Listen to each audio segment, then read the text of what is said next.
मी माझ्या आत्याकडे विश्रांतीसाठी आलो होतो कारण कॉलेजच्या पेपर्सनंतर सुट्टी होती. काही दिवस राहून परत जाणार होतो पण माझ्या आत्याच्या मुलीच्या एका गरजेमुळे ही सुट्टी अनपेक्षित दिशेने वळली ज्याने माझं आणि तिचं नातं कायमचं बदलून टाकलं. जेव्हा मी तिला तिच्या नोकरीच्या मुलाखतीसाठी दुसऱ्या शहरात घेऊन गेलो तिथे मी तिचं असं रूप पाहिलं की मी थक्क झालो. काय पाहिलं होतं मी? चला सांगतो. माझं नाव आहे आर्यन आणि मी पुण्यात राहतो. माझ्या आत्याच्या मुलीचं नाव आहे मयुरी. ती दिसायला गोरी आहे, साधारण उंचीची, पण तिचं व्यक्तिमत्व आकर्षक आहे. तिच्या त्या व्यक्तिमत्वाला पाहून मी तर रोज तिच्या नावानं हतबल करायचो. मयुरीच्या नोकरीच्या मुलाखती सुरू होत्या आणि तिला मुलाखतीसाठी मी घेऊन जाणार होतो. एकूण 7 दिवसांच्या मुलाखती होत्या आणि मुलाखती केंद्र घरापासून लांब असल्याने आम्ही तिथे एक खोली भाड्याने घेतली. खोलीत पलंग नव्हता, फक्त खाली झोपण्याची व्यवस्था होती. शेजारच्या खोलीत 4 तरुण नोकरीच्या मुलाखतीसाठी आले होते, साधारण 24 ते 25 वयाचे. पहिल्या दिवशी मुलाखत झाली आणि त्याच संध्याकाळपर्यंत त्या चौघांशी माझी मैत्री झाली. त्या तरुणांनी काहीतरी माहितीची व्यवस्था केली होती ज्यामुळे त्यांना मुलाखतीत येणारे प्रश्न आणि उत्तरे आधीच मिळायची. त्यामुळे ते सगळे आपल्या मुलाखती छान देत असत. दुसरा दिवसही असाच गेला. संध्याकाळी त्यांच्यापैकी एकाने मला सांगितलं, आर्यन, मी तुम्हाला प्रश्न देईन. हे ऐकून माझी त्यांच्याशी आणखी चांगली मैत्री झाली. ते मला दादा म्हणायचे आणि मयुरीला तिच्या नावाने हाक मारायचे. मयुरी त्यांच्यात सगळ्यात लहान होती आणि आता ती त्या चौघांशी चांगलीच मिळून मिसळून वागायला लागली होती. संध्याकाळी ते सगळे एकत्र बसून मयुरीसोबत तयारी करायचे. शेवटच्या मुलाखतीच्या आदल्या दिवसाची गोष्ट आहे. त्या दिवशी रविवार होता म्हणून सुट्टी होती. सगळे घरीच होते.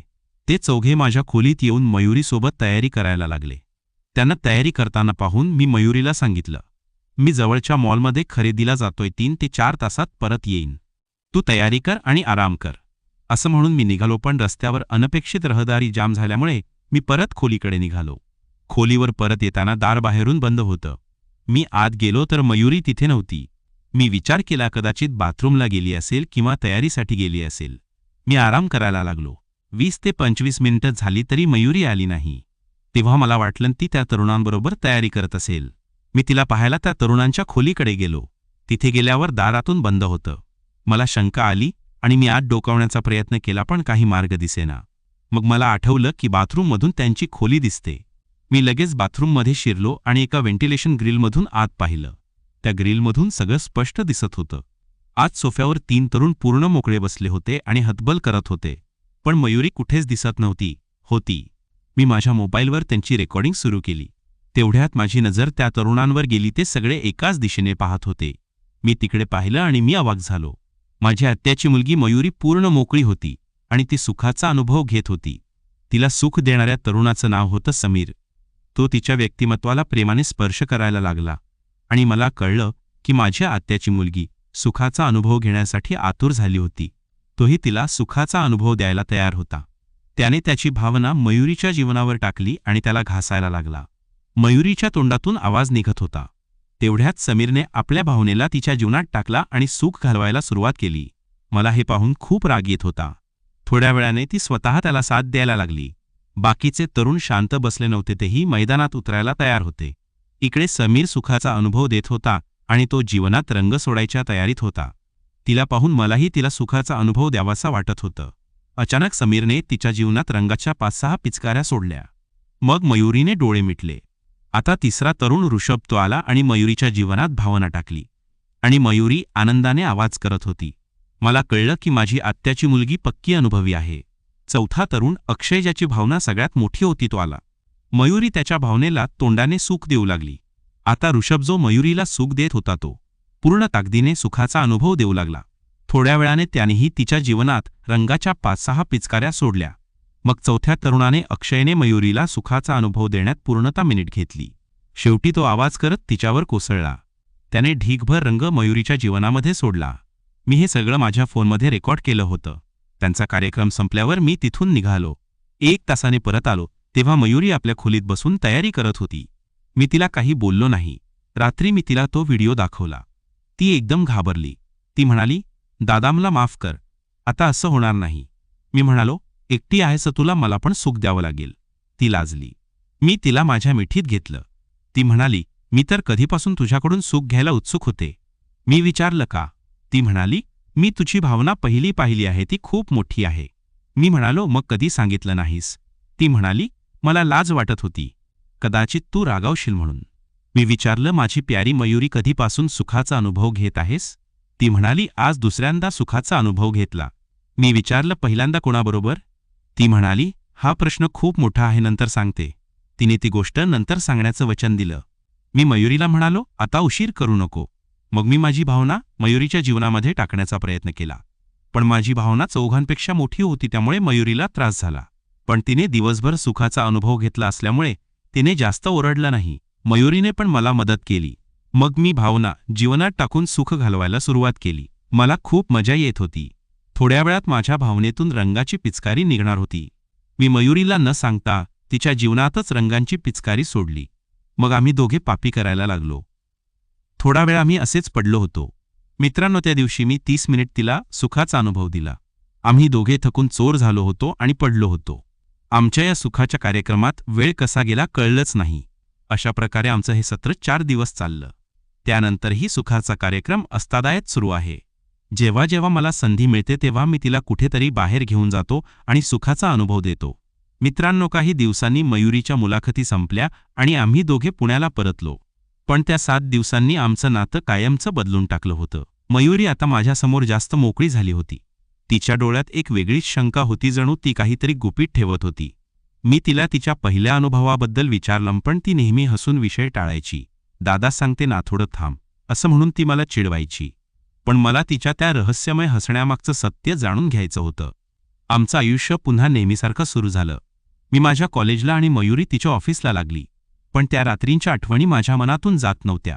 मयुरीच्या त्या सुखाच्या क्षणांनी मला तिच्याकडे वेगळ्या नजरेने पाहायला शिकवलं होतं आणि तीही मला वेगळ्या नजरेने पाहायची. आम्ही दोघेही एकमेकांशी जास्त जवळ आलो होतो. पण तरीही मला वाटायचं की मयुरी काहीतरी लपवते. एक रात्री मी माझ्या खोलीत अभ्यास करत होतो. मयुरी तिच्या खोलीत झोपली होती असं मला वाटलं. रात्रीचे साधारण 1 वाजले असतील. घरात शांतता होती, फक्त रस्त्यावरून येणाऱ्या गाड्यांचा आवाज ऐकू येत होता. अचानक मला खाली दार उघडण्याचा आवाज आला. मी थबकलो. आमचं घर बंद होतं आणि आत्या काका त्यांच्या खोलीत गाढ झोपले होते. मग हा आवाज कसला? मी हळूच माझ्या खोलीच्या दारापाशी गेलो आणि कान लावून ऐकू लागलो. खालून पावलांचा हलका आवाज येत होता, जणू कोणीतरी चोरट्यासारखं हळूहळू चालत होतं. मी घाबरलो, पण उत्सुकताही वाटली. मी हळूच चिना उतरून खाली गेलो. हॉलमधला दिवा बंद होता, पण किचनमधून हलकासा प्रकाश येत होता. मी तिथे डोकावलं तर मयुरी तिथे उभी होती. ती फ्रीजमधून पाण्याची बाटली काढत होती, पण तिच्या चेहऱ्यावर एक विचित्र भाव होता, जणू ती घाबरलेली होती, पण काहीतरी लपवण्याचा प्रयत्न करत होती. मयुरी, इतक्या रात्री इथे काय करतेस? मी विचारलं. ती दचकली आणि बाटली हातातून पडायचीच बशी झाली. दादा, मला तहान लागली होती, ती घाईघाईने म्हणाली. पण तिच्या आवाजात एक कंप होता. शांतपणे पाहिलं, खरं सांग मयुरी, तू इतक्या रात्री खाली का आलीस? आणि तू? दाराचा आवाज कसला होता? ती हसली, पण तिचं हसणं बनावट होतं. काही नाही दादा, तुला वाटलं असेल. मी फक्त पाणी घ्यायला आले. ती बाटली घेऊन तिच्या खोलीकडे निघाली. पण मला खात्री होती की ती काहीतरी लपवत होती. दुसऱ्या दिवशी सकाळी मयुरी नेहमीसारखीच सखी वागत होती. ती ऑफिसला गेली आणि मी माझ्या मित्रांना भेटायला. पण माझं मन त्या रात्रीच्या घटनेत अडकलं होतं. संध्याकाळी जेव्हा मयुरी परत आली तेव्हा तिच्यासोबत एक तरुण होता. तो साधारण 26 ते 27 वर्षांचा असेल, उंचमाट, आणि त्याच्या डोळ्यात एक वेगळीच तीव्रता होती. दादा, हा किरण माझा सहकारी. मयुरीने त्याची ओळख करून दिली. त्याने माझ्याकडे पाहिलं आणि त्याच्या नजरेत काहीतरी होतं जे मला अस्वस्थ करत होतं. किरण, तू कुठे राहतोस? मी विचारलं, जरा खोलात जाण्याचा प्रयत्न करत. मी इथेच पुण्यात मयुरीच्या ऑफिसमध्ये भेटलो, तो शांतपणे म्हणाला. त्याच्या बोलण्यात काहीतरी लपलेलं होतं, पण मी त्या क्षणी जास्त विचार केला नाही. त्या रात्री मयुरी आणि किरण बराच वेळ हॉलमध्ये बसून बोलत होते. मी माझ्या खोलीत होतो, पण मला त्यांचं हसणं आणि बोलणं ऐकू येत होतं. किरणच्या आवाजात एक वेगळीच जादू होती, जणू तो मयुरीला आपल्या बोलण्यात गुंतवत होता. पण मला त्याच्याबद्दल संशय वाटत होता. मयुरीचा तो रहस्यमयी व्यवहार आणि किरणची अचानक एंट्री, यात काहीतरी गडबड आहे असं मला वाटत होतं. काही दिवसांनी एक रात्र अशी आली ज्याने माझं आयुष्यच बदलून टाकलं. ती रात्र होती अमावस्येची आणि घरात एक विचित्र शांतता होती. मी माझ्या खोलीत पुस्तक वाचत होतो तेव्हा मला पुन्हा पावलांचा आवाज ऐकू आला.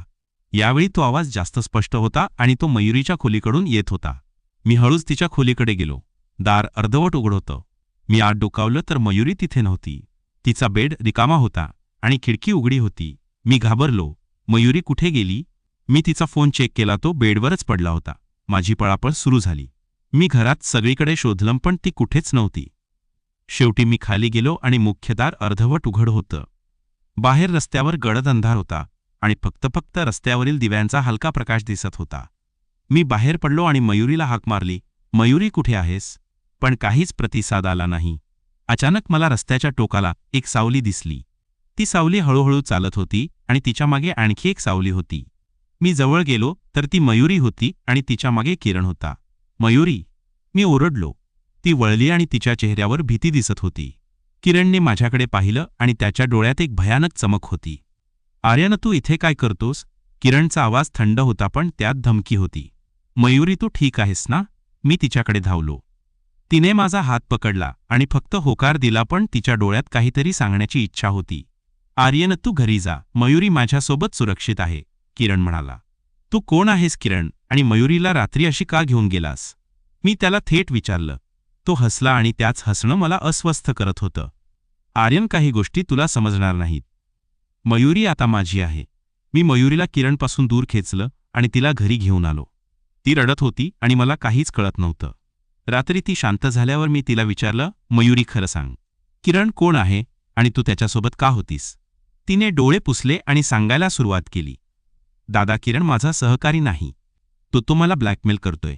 "ब्लॅकमेल? कशासाठी?" मी अवाक झालो. तिने सांगितलं की त्या मुलाखतीच्या वेळी त्या 4 तरुणांनी तिचे काही फोटो आणि व्हिडिओ काढले होते. त्या व्हिडिओजमध्ये ती आणि त्या तरुणांचे जिव्हाळ्याचे क्षण होते जे तिने मला सांगितलं नव्हतं.